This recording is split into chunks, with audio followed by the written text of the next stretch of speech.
Well, welcome and greetings. It's great to see you. Great to have you here. Well, great to imagine you. Great to have you here. My name is Jonathan Foust. I will be guiding you through the following meditation and Dharma talk. Thank you so much for making the time to be here. Really, really good to have you here. And before we begin, some acknowledgments. First of all, a big thank you to our producers, to Glenn Harrison and Leo Gimo for all their technical and expertise and their care and massaging this content to get it out to you. And also to everyone who takes part in the whole Monday night flow.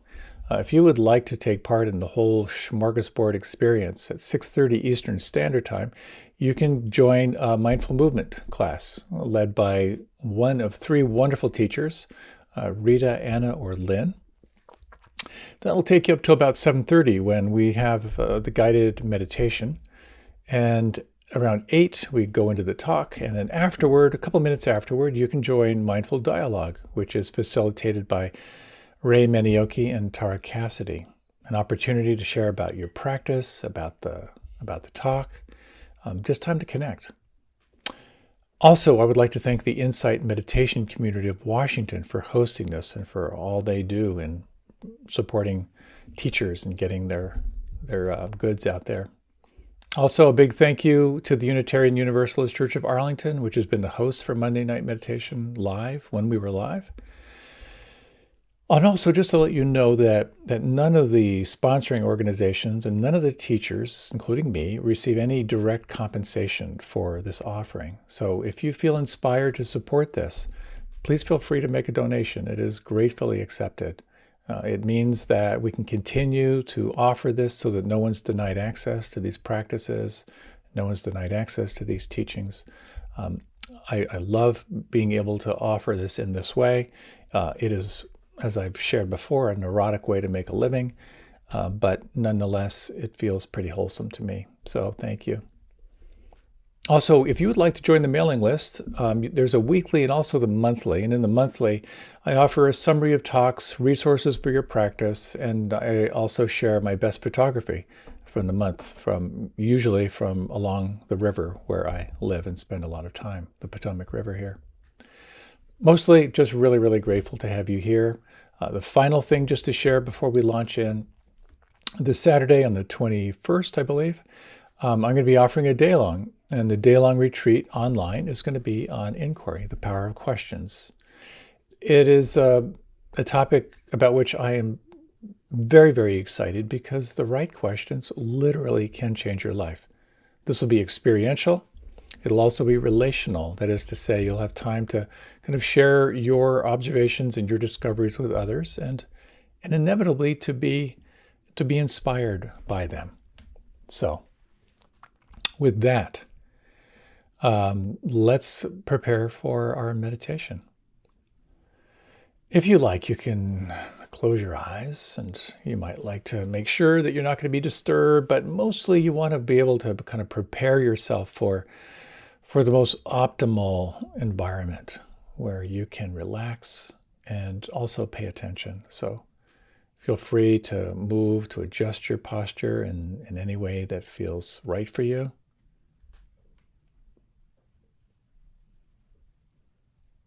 And allow yourself to begin to settle in. And let's take a few moments here.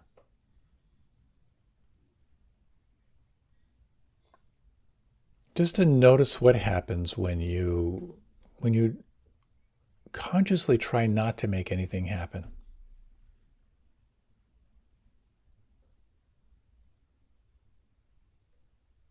In fact, let's take it a little bit beyond there. What happens when you try not to be aware?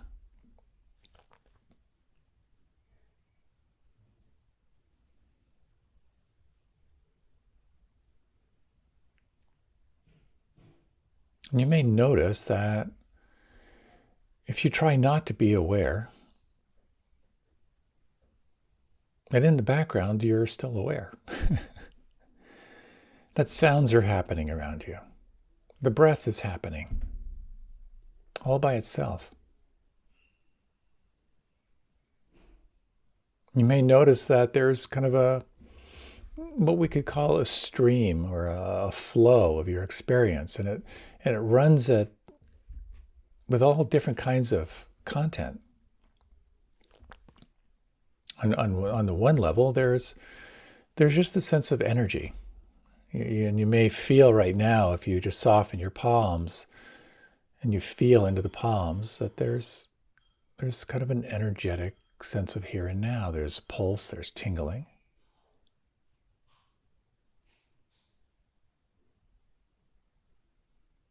And you may notice that there's what we could call kind of a feeling tone. If you focus just on feeling, that feeling kind of is sort of interpreted by the mind as the feelings you like, the feelings you don't like, everything in between.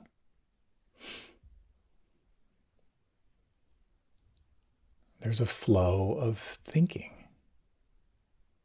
the commentary of the mind.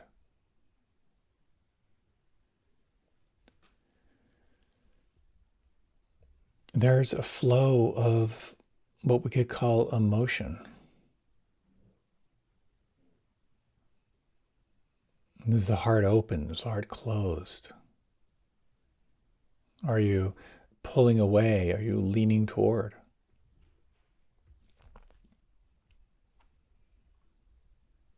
There's a flow of judgments and thoughts. I like this. I don't like this.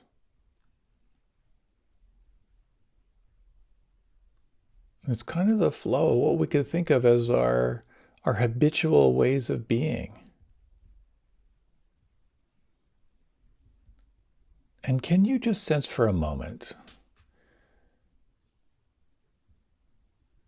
the awareness of the flow? This quality of kind of unblinking awareness, without any preferences, without any judgments, just simply present to what's changing, present to how you're responding.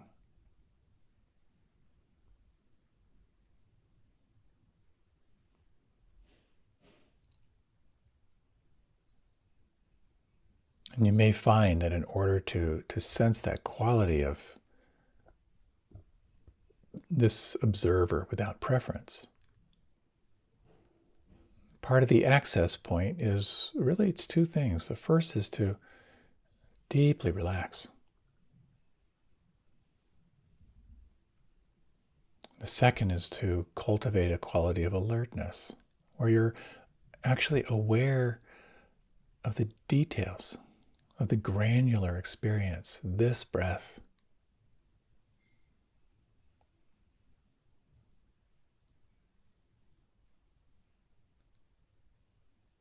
These sounds right now.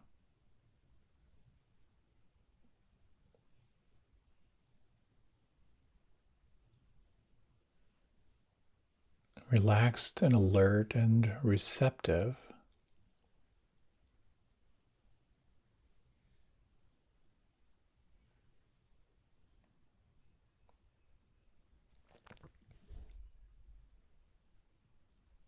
And with this in mind, this sense of deep receptivity,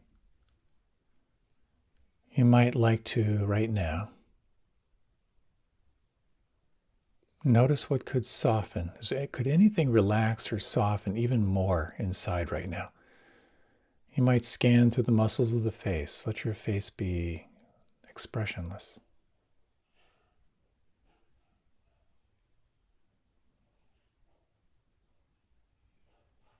You might feel the length and the weight and the volume of your arms from the inside out.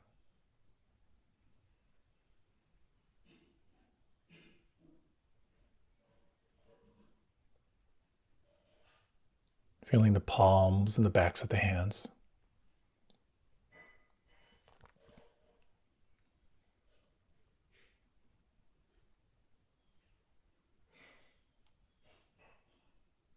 And you might just sense now the belly, and over the next 3 exhalations, how much more could you relax and soften and feel here deep in the belly?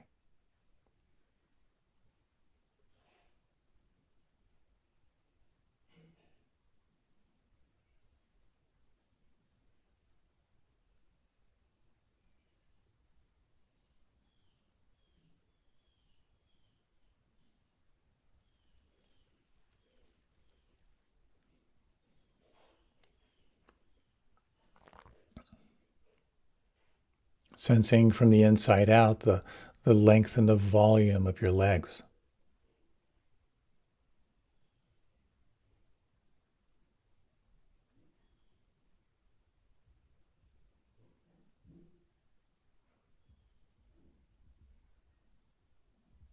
The soles of the feet and the heels.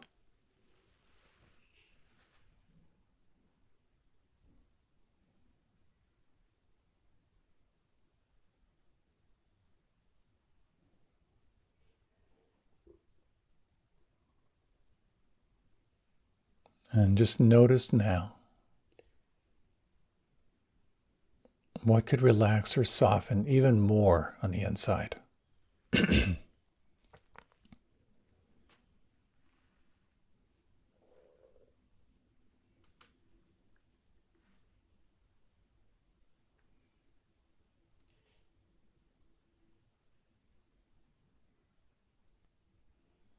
And with this sense of deep relaxation and receptivity, you might gently bring your awareness, shift your awareness to a focal point in the sense field. It might be the feeling of the breath.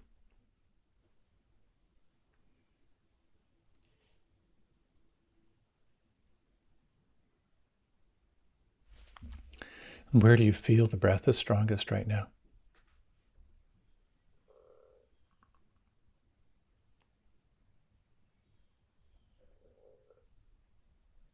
You might elect to use the sound vibrations, the sound currents as your anchor. The direct here and now experience of sound.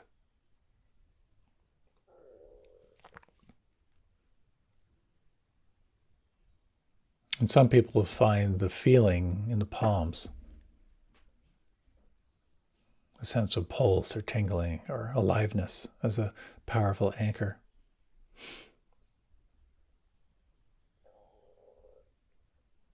And as you use an anchor for this next period of time, you might notice that you have different options. You can zero in really, really tight.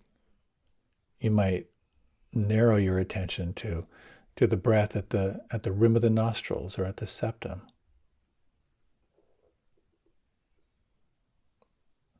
Maybe that very precise sense of the movement of the breath in the belly, that rising on the inhale, that softening on the exhale.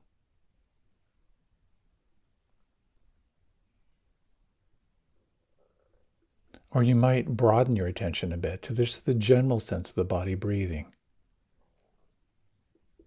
or the general feeling in the palms. You might experiment with a narrow focus or a slightly broader focus and sense which most resonates for you. And for this next period of time, when you notice the mind far away, is it possible without judgment to escort your attention back again to the experience of your anchor from the inside?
Of particular interest in this practice is when you notice that your mind is far, far away. In that moment, there can be a reflex of judgment. But you might sense if you can substitute that instinct to judge with maybe just a slight inward smile. You might imagine you're training a puppy how to sit, recognizing this is what puppies do, they run off. And can you, with compassion, invite this puppy of the mind to come back, to sit, to kind of sense again this sense of aliveness of here and now, to re-engage, to relax and feel.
From time to time, you might allow yourself to relax. Just scan on the inside what could soften.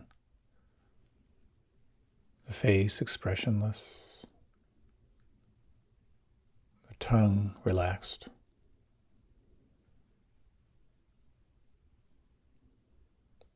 belly soft.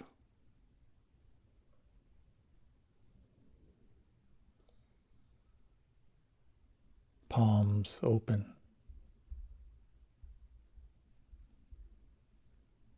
Soles, the feet and the heels.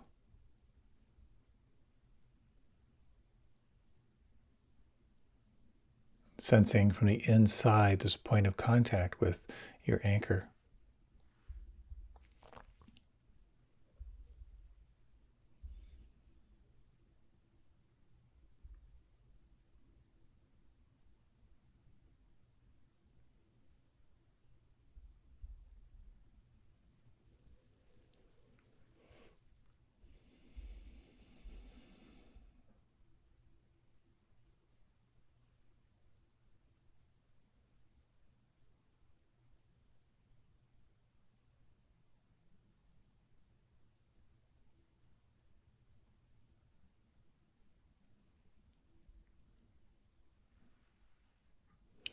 There is a quality of practice here of paying attention on purpose.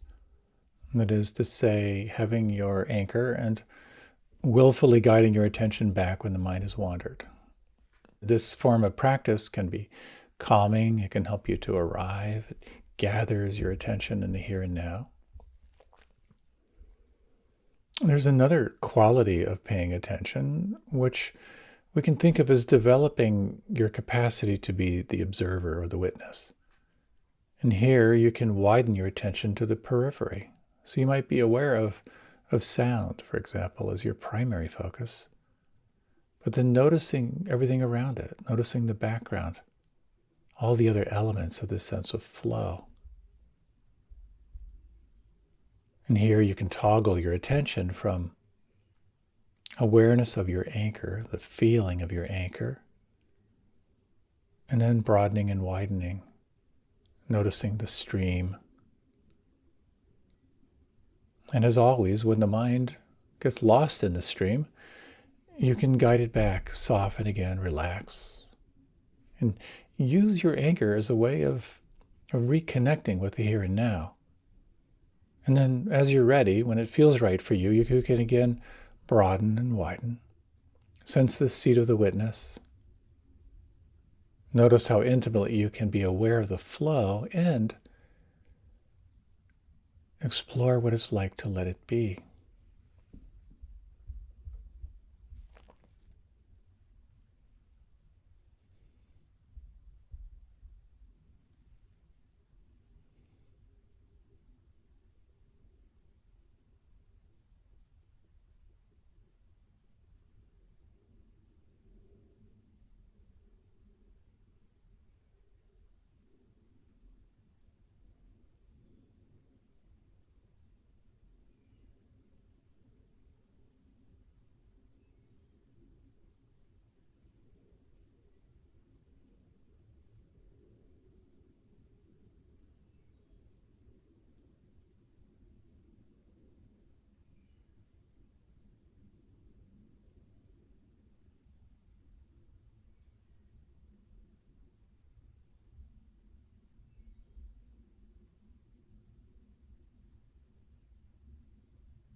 And you might sense how the times when you focus your attention,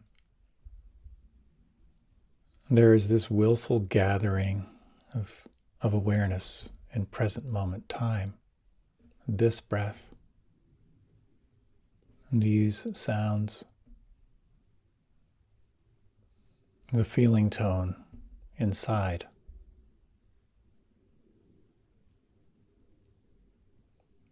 And when you broaden your awareness to the sense of flow, you develop this sense of the observer, of the witness, noticing not only what's happening, but how you're relating to it, the nature of the mind to move toward and move away from. And you might explore in these remaining 5 minutes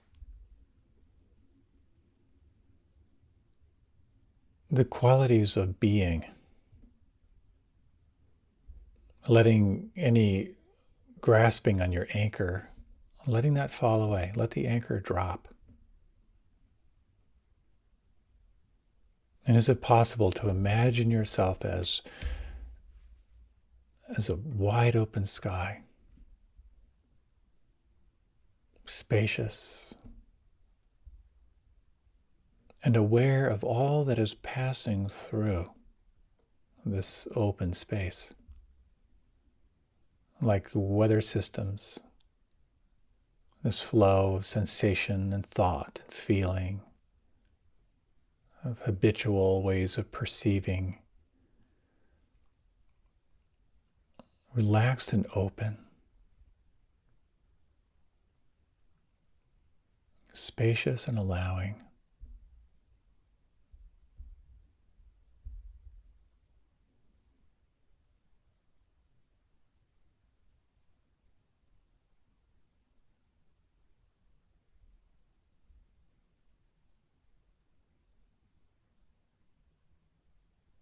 From time to time, you might explore this question.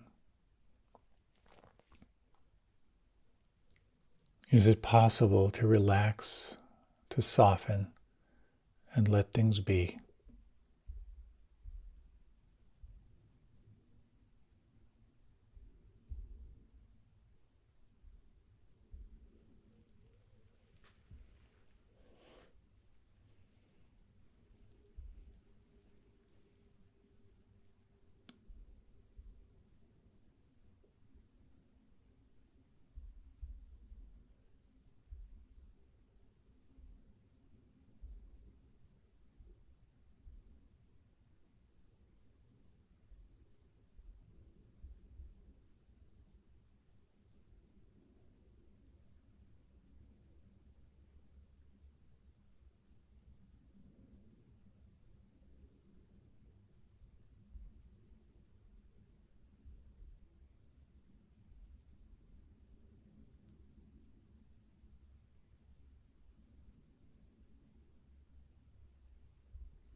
You might explore in these remaining minutes, right now, as you sense inside, as you sense the movement of the mind, is there anything that could soften or relax or let go?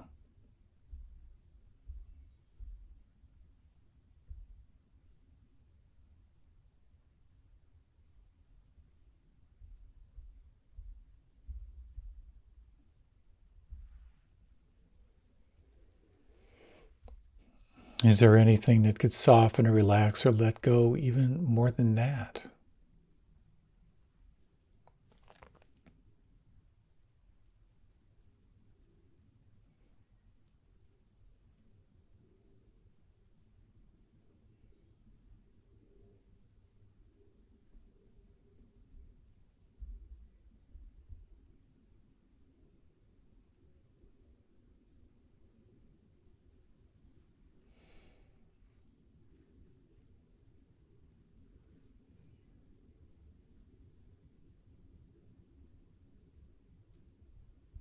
And in this remaining minute, you might very gently lengthen the inhalation and soften on the exhalation.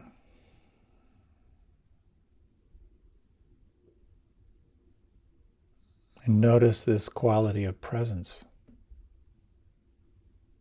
Deeply relaxed, at the same time alert to the granular details of here and now.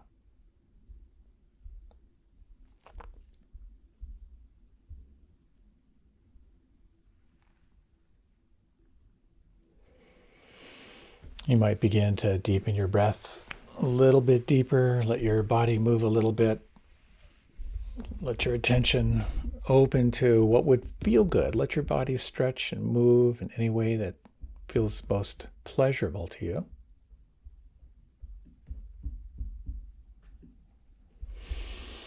And you might like to reach your arms up overhead, let out any sounds.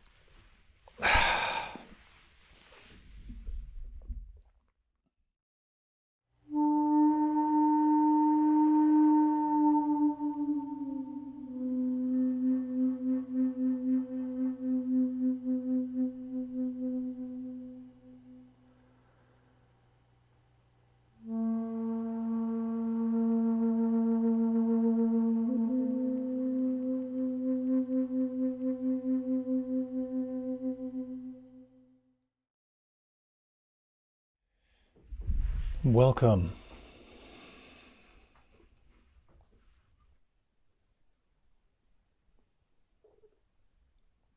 One of my best friends was telling me how when his daughter was 13, he was freaking out.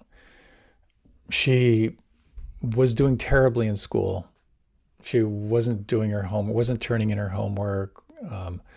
was just getting terrible reports, and teachers were concerned for her, and he just sat her down. He said he was trying to be as conscious as he could in his communication, saying, "Look, I'm concerned for you. What are you going to do in life if you don't learn how to turn in your homework and be successful and learn how to build some resilience? I'm really worried for you." And she gave him this look.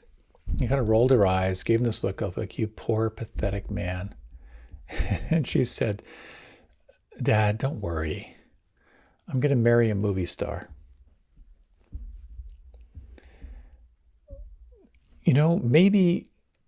Maybe she will. She hasn't yet. This really brings up a really critical part of being awake in life.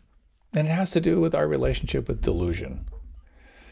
Delusion is believing things are true when they aren't, or believing things are not true when they are. And much of this journey of life is about waking up to what's real, waking up to what's true, and then learning how to enthusiastically cooperate with it. So the question becomes, what is true? What is real? How do you manage to stay open to reality? And this is where I find inquiry and the power of questions to be really helpful. Because what it can do when you really focus on what's true, it will begin to heighten your sense of how you're perceiving. So what I'd like to talk about and share with you is around the lenses of perception, of the different ways that you can perceive reality, believing each one of these is real. I'd like to talk about a protocol for deconstructing beliefs, because we build these castles and these incredible constructions of reality based on our beliefs. And there's a possibility that what you're believing isn't true.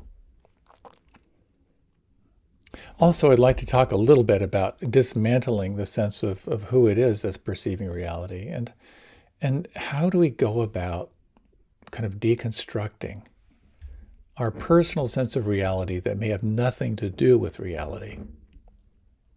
Vipassana meditation was once described really well as cultivating piercing insights into the nature of reality.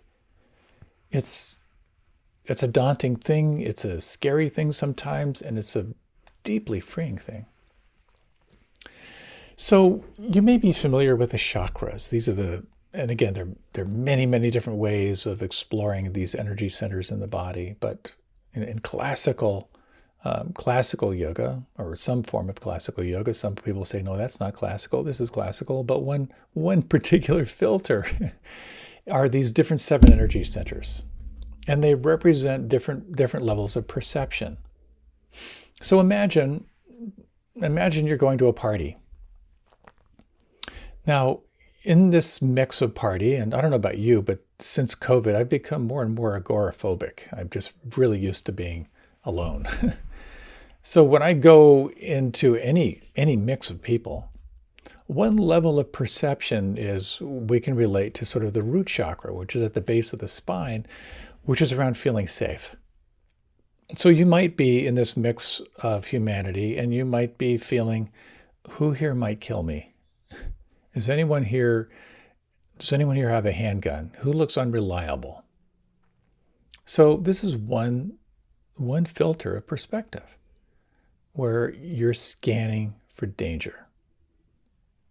You're scanning for what might harm you in some way. Some people live in a chronic state of not feeling safe, not feeling physically safe. Also, the next level, if we kind of move up the chakra centers, a little bit higher in the center of the body, you might be asking yourself as you scan, well, who here might be the optimal partner for procreation? There's the binaural scan, like who's makeable, who's not makeable. This is the center that has to do with sort of sexual expression. Like, how can I keep my species going here? Who's going to be the right partner? Moving up to the next chakra, this has to do with power. And here you might be scanning around this group of people thinking, who's got the most power here? Who here could further my quest for domination? Who could move my career forward? Who do I need to protect myself from? Who do I feel more powerful than here? And again, it's very easy to kind of live in this place of just sensing, who do I need to avoid? Who's going to try to dominate me, and who can I dominate? These first three centers are very much around safety, around procreation, and about expressing your will in the world. Moving up into kind of the fourth energy center, who do I feel a heart connection with? Who do I resonate with? Who here is part of my tribe? And here you can begin to feel more of a sense of connectedness. Kind of moving up, and this has to do with expression. Is there anyone here I can feel undefended enough with, where I can communicate with a sense of ease and a sense of truth? Who can I freely speak with here that resonates here? Who's in my vibrational tribe, if you will? Kind of moving up, as you're kind of scanning the crowd, sensing, well, is there anyone here who's guided by some kind of inner light? Is there someone here who just seems like they're like somehow they have a sense of connection to presence, and they're kind of bringing that into their life. And this is this sort of level of seeing how each person, in to the best of their ability, is really attuning to their own path, to their life purpose, and manifesting it. We're all trying to do this. We're all trying to kind of follow and align with our destiny, but some people are maybe a little more adept at that or not. Kind of scanning up through these energy centers, or we can think of it as like kind of the crown chakra. This is a sense of connectedness,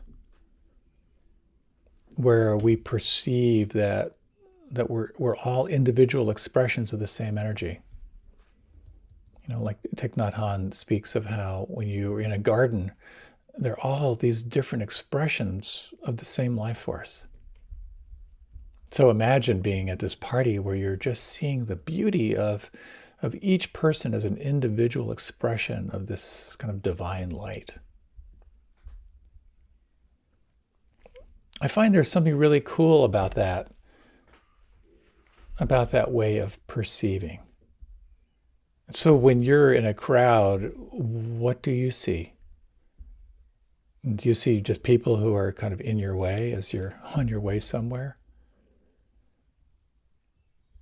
Do you see a sense of all these beings trying to do the best they can? All these individual expressions of collective light? Well, there's this phrase that says when a pickpocket sees a saint, all he sees are the pockets. And you know what it's like if you're ever with a high-pressure salesman. They don't see you. All they see is the potential sale. And you're just in the way of them getting what they want out of you. And I'd say that for me, like when I'm in a group of people, there's eventually some kind of evolution. I'm very aware of how, and I've talked about this before, but when I had a celibacy vow for quite a few years, it revealed to me how much I was sort of in that second level of the binaural scanning of who here could be a potential procreation partner. And it was so embarrassing just to see how I would sort of scan, and either there was potential or there were those who should just be discarded. Eventually, I began to see how I was stuck in that filter.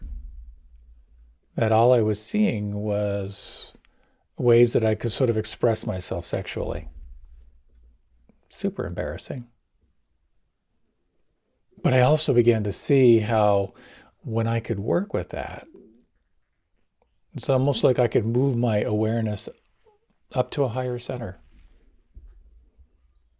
One of my teachers, and this really kind of only works for heterosexuals, said, see the opposite sex. Actually, let me back up. He said when he was kind of speaking to the male population, to the brothers in the ashram, he said, see the opposite sex as your sister or your mother. And that was no fun, but it was really, really helpful. Because it shifted me from that sense of just that sort of very, very basic human sense of connection, domination from that sort of sexual level to sensing something different, being able to move it up, move it up to a higher center to see the interconnectedness among us. Remembering our interconnectedness, kind of remembering that we're all these different expressions of the same thing, the same energy, is incredibly powerful because it moves from that sense of who's going to kill me, which is a relevant question, and it kind of moves us up through how do I express myself sexually, to how do I impose my will on the world, to how are we connected through the heart? How do we speak truth? How do we perceive our sense of purpose in life, to that sense of inner being, as Thich Nhat Hanh calls it? And as I was thinking about this, I had this memory. It was such a cool Zen moment. I was in college, and I had a pickup truck in college, which I bought from my brother for $250, which is the most I'd ever spent on a car. It's a 1964 Chevy Fleetside pickup. If you're familiar with that, it was a straight six with 3 on the tree. The shifter was on the column, 3-speed. And it only had an AM radio. And the strongest signal that I could get on my radio was this country radio station. And I had this moment at a stoplight. And I'm waiting for the light to change. I looked in the rear view mirror, and behind me was this old woman. And I remember she was a fleshy woman. I could only see her face in the rear view mirror. But I was listening to some country song, and then I noticed that she was mouthing the lyrics of that song.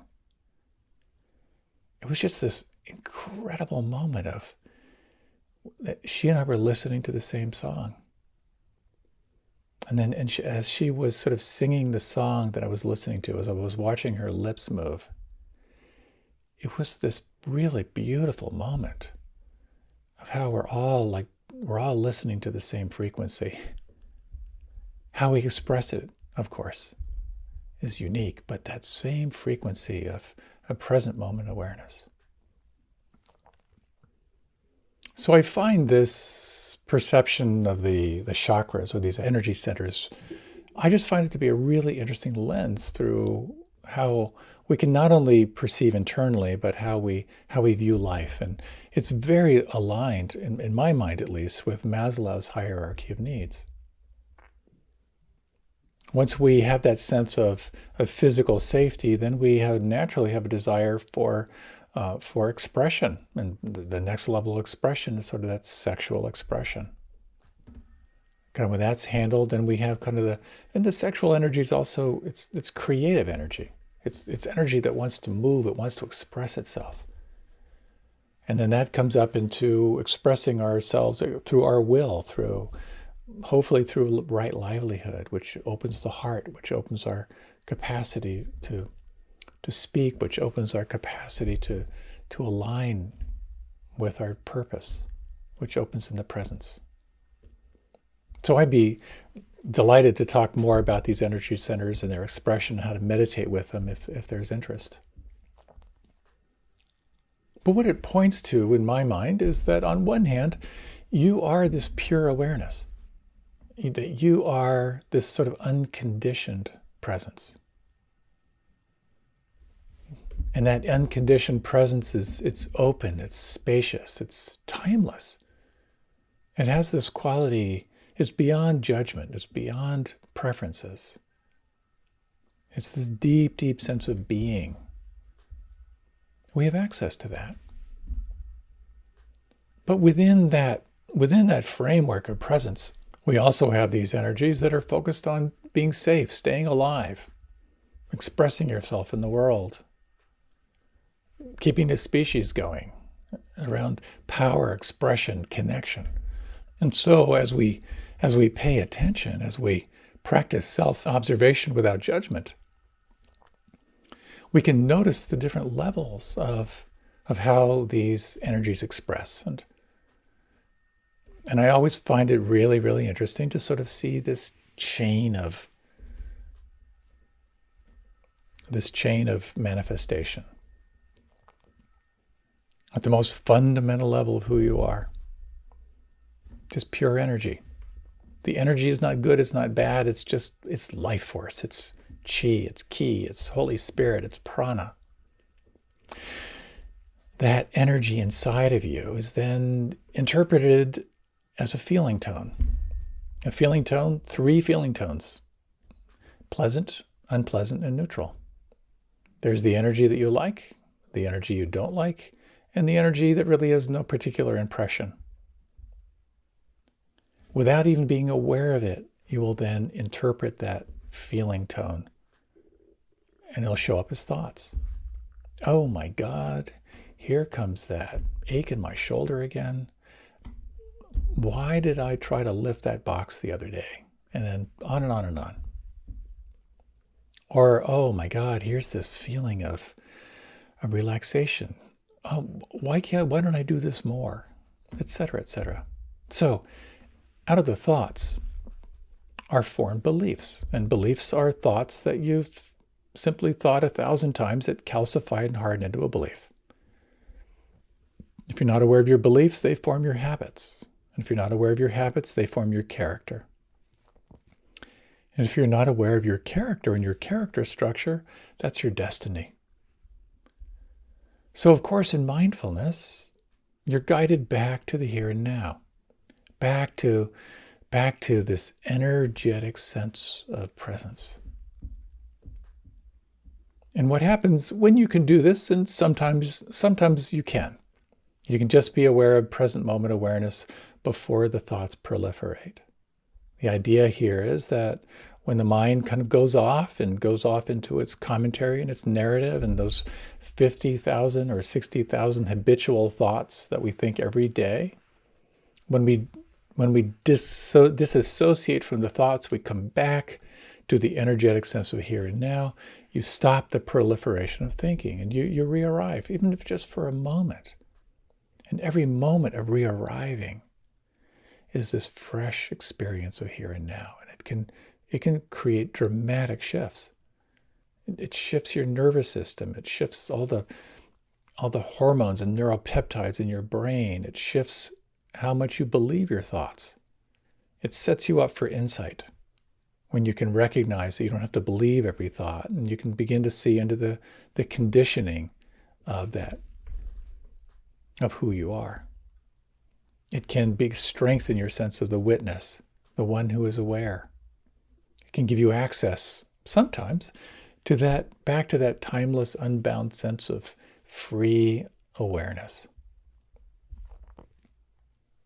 And so quite often, the filter we keep coming back to is here and now, the energetic sense of presence. When you notice a thought, you come back.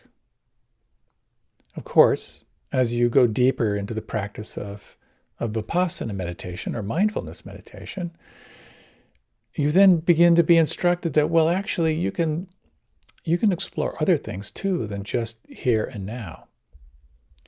When something is strong, when there is a strong unpleasant sensation, or even a strong pleasant sensation, if there's a strong emotion, you can actually move from the anchor of here and now to, well, what is this? What is this feeling inside? Can I get more familiar with it? And this opens up the power of investigation. And this is one of the beautiful things, one of the beautiful distinctions of mindfulness or Vipassana meditation. That it's not just being aware of your breathing. It's not just being aware of your experience of here and now. It's about exploring your relationship to your experience of life. That whenever anything unpleasant arises, whether it be an unpleasant sensation or an unpleasant emotion or a thought that's disturbing, you turn to investigate it. And again, back to the sense of cultivating piercing insights into the nature of reality. You begin to explore your relationship to it. You begin to sense what's holding on. What is the nature of the unpleasantness here? What's the nature of the unsteadiness of mind here? This is a real powerful skill set. And this brings us back to the questions that can set us free. You can actually investigate the nature of the thoughts themselves. And what's so interesting is how when you've got a strong, persistent thought, like I'm really anxious about this meeting I have tomorrow. When you investigate the thought, you realize that the thought is kind of a psychobiological event.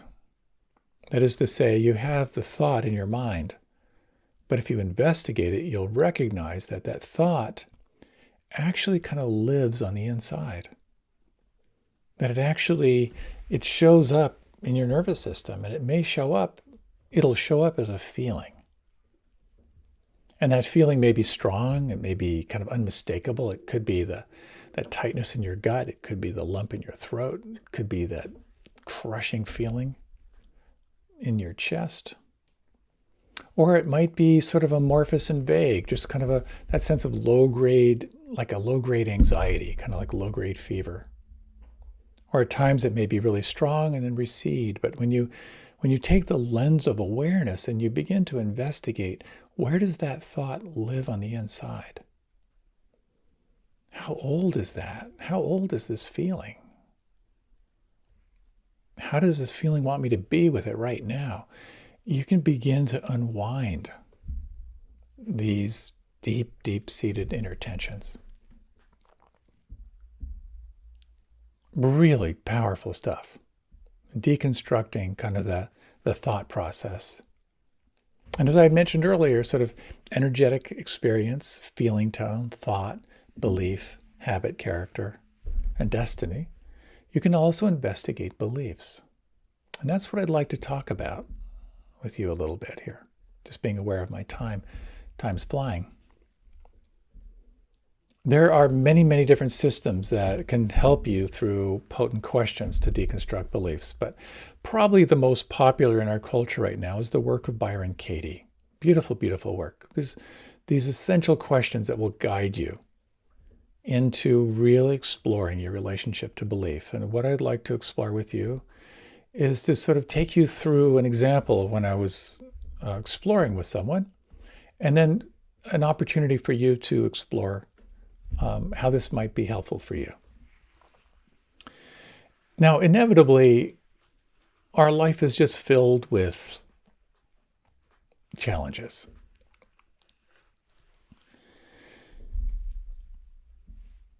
You know, there's that phrase that life is a sexually transmitted disease that is fatal. That's one lens. But inevitably, when you really pause and pay attention, you'll notice that there are just things that show up that are between you and feeling happy. That's just how life is.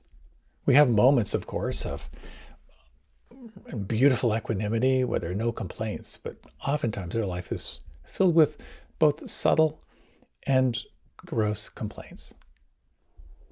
And if you pay attention and you begin to slow down, generally what happens in a meditation practice is whatever's undigested, it'll find you. It'll just sort of show up on the horizon of your experience. Then it comes closer, then you feel it. So inevitably, when you sit in meditation, something will arise that might want some investigation. So on a meditation retreat, I was doing an interview with someone who encountered an issue. And the issue was basically her lifelong relationship with her older sister. So to her mind, her sister was pretty much a narcissist. And she had a lifelong relationship with her sister who she felt was never really that interested in her, was never kind to her. And that was painful for her. So the most helpful thing here is to get to the core belief. Like, what are you believing about this situation? And so I asked her, I said, well, so in regard to this lifelong relationship with your sister, what are you believing? I can't repeat what she said, but I'll substitute a word. And she said, my sister is a jerk. So you can imagine the word she may have used, a series of words. It took a little while for her to kind of distill down to get it that simple. My sister is a jerk. So you get a sense of the belief. And this takes time to really drill down, to really get to what the belief is. But this is where she wanted to work with. So then you ask, is it true? And she said, yeah. Yeah, she is a jerk. I said, really? Do you absolutely know that that's true? And she goes, yeah, every evidence in the world points toward my sister is a jerk. Now, this is always an interesting part of the investigation because the mind habitually believes what it thinks. So it takes a little bit of rigor. And I said to her, well, with your permission, I'd like to nail you to the wall here. Do you absolutely know beyond a shadow of a doubt that that belief is true, that your sister is a jerk? And she says, well, I don't absolutely know that, but 99.9% of me is, pretty convinced she's a jerk. That's all you really need here. You need the crack in the wall. So I asked her a series of questions. And they're all kind of a subset of basically, they're a subset of this question of what is it like when you believe that thought? But I asked her, I said, well, how do you react when you believe that thought that your sister's a jerk? How do you react? She said, well, I get angry, but mostly I withdraw. I just go into self-protection. And so I get quiet, I disappear, and then I just foster this sense of, I guess, resentment. So I asked her, well, when you think that thought and you find yourself feeling angry, withdrawing, going into self-protection, what does that feel like inside? Where do you feel that? And what does that feel like? She says, oh. I could tell she was sort of reliving it. And she said, there's just this tightness in my core. I can feel adrenaline because I'm scared. And there's a sense of hypervigilance of how I might get attacked or how I might be harmed. So I feel tight, but I also feel like activated on high alert. So we spent a little bit of time with that, and I asked her this question. Where does your mind go when you think this thought? Okay, where does your mind travel? She said, well, I know that one. She said, my mind just says, I need to get out of here. This is not safe. I don't trust where I am. I just need to get the heck out.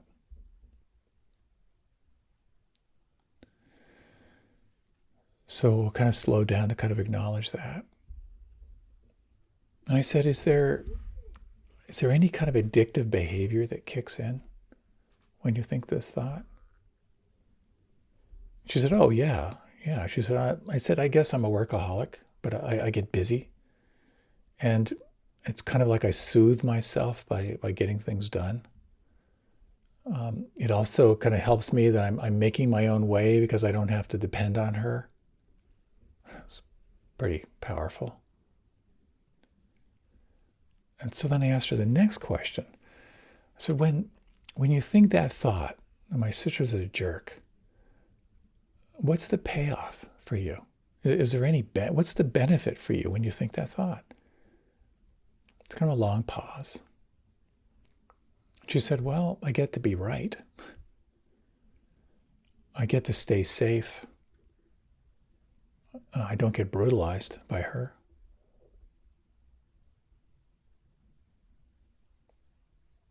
I asked her the next question. I said, what do you not have access to when you believe that thought? And she said, I don't have access to the thought that I'm fundamentally okay. I don't have access to the thought that everything's really, really okay. And that I'm a good person. And some tears with that. And I asked her this question. What happens to your ability to access your inner wisdom when you think that thought? She said, well, when I'm exposed and I feel vulnerable, I have no access to it. For me to access my own wisdom, I've got to pull way, way back before I can begin to tune into it.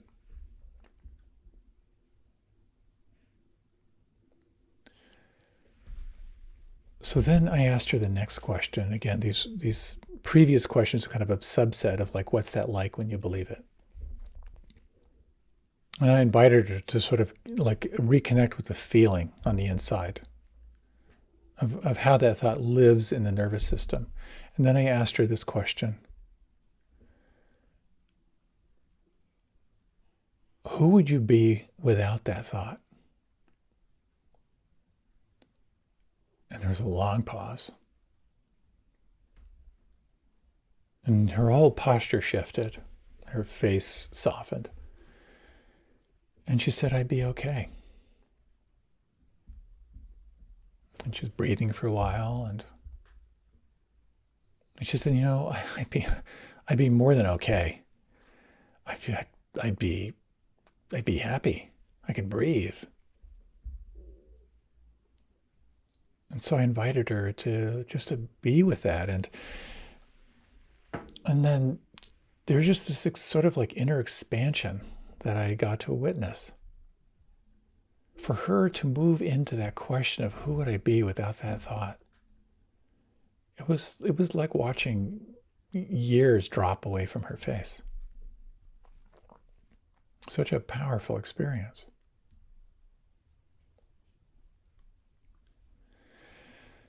Now, what happens with these questions of, like, what is the belief? Is it true? Is it really true? What's it like when you believe it? Who are you without that thought? For some people, I know because I've practiced this for many, many years for myself, you get sometimes these momentary sense of like, oh my God, I'm free. And then, of course, that will kind of calcify. But it's helpful to anchor it sometimes. And Byron Katie talks a bit about this as the turnaround. And I asked her, I said, well, what's the opposite belief? And she says, well, my sister is not a jerk. I said, can you give me an example of how she's not a jerk? And she said, well, she's a very loving parent. I see her being really kind to her kids. And she's actually a very loving grandparent. She loves her grandkids, and actually she's a pretty devoted daughter. She's there for my folks.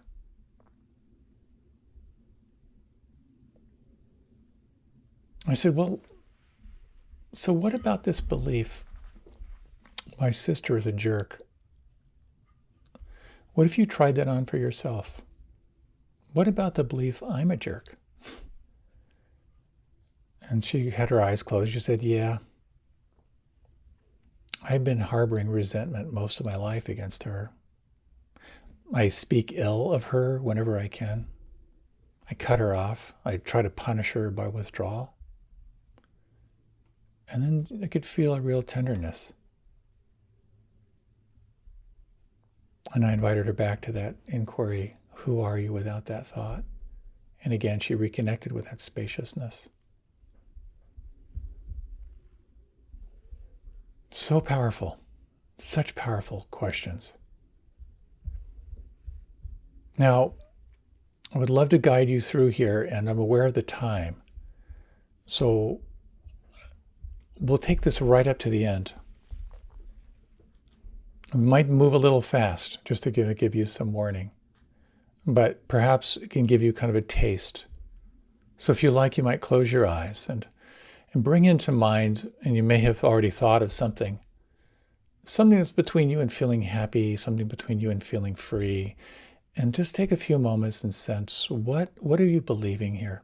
And sense if you can you distill it in one sentence? What are you believing?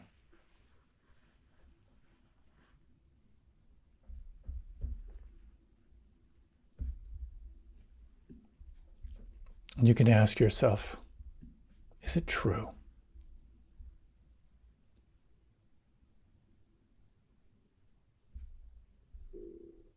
If your response is, yeah, that's absolutely true, do you absolutely know beyond a shadow of a doubt that it's true?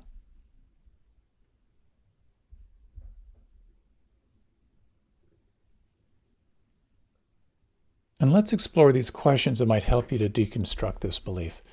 And I'll be offering the question and just give you a little bit of time to reflect.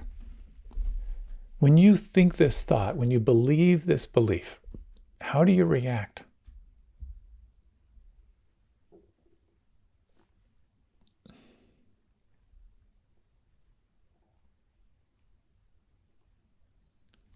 When you believe this is true, where do you feel it on the inside? How does this live in your nervous system?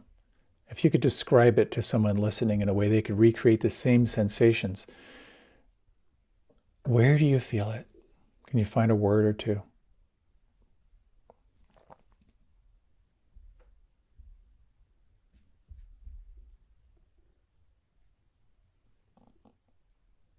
When you think this thought, where does your mind go? Where does your mind travel? What does it think?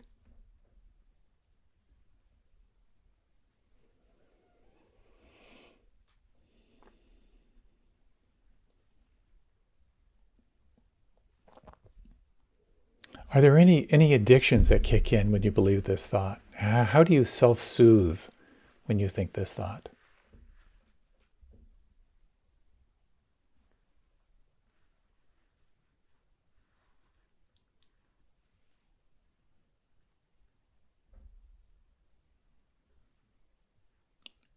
And what's the payoff? Is there any benefit that you get when you think this thought?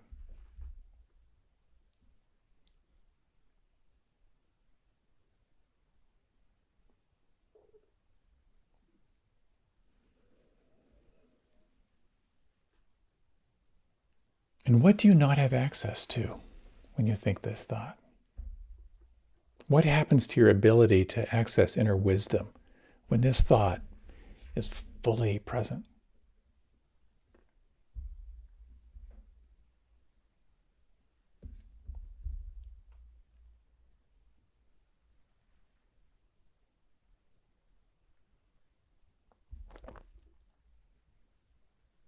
And now take a few moments. And again, sense if you can to kind of refresh when you believe this thought is true, to sense what it feels like inside. Just to acknowledge how it lives in your nervous system. And you might inquire, how old is this? How long has this belief been not only operative, but how long has it been a part of you? And if you can continue to pay attention to kind of the feeling tone and the felt sense of this, let yourself explore the following question. Who would you be without that thought? Who would you be without that belief? What would that feel like? What would that be like on the inside?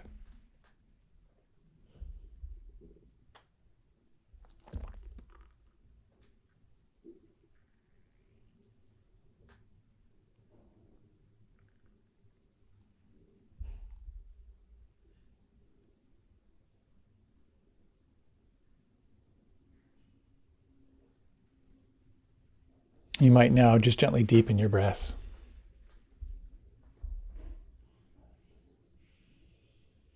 Let your body move and stretch in any way that feels good. And you might like to, in your own time, kind of explore what Byron Katie calls the turnaround. Like, what is the opposite thought? What is the opposite belief? And can you find 3 examples? That's kind of a relatively simplistic but a really helpful way. Can you find 3 examples of the opposite thought as a way of kind of grounding the deconstruction and the reconstruction of something new here?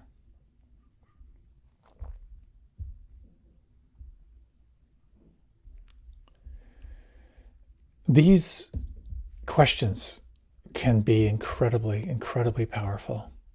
These are the questions that can deeply, deeply set you free. At least they certainly have for me.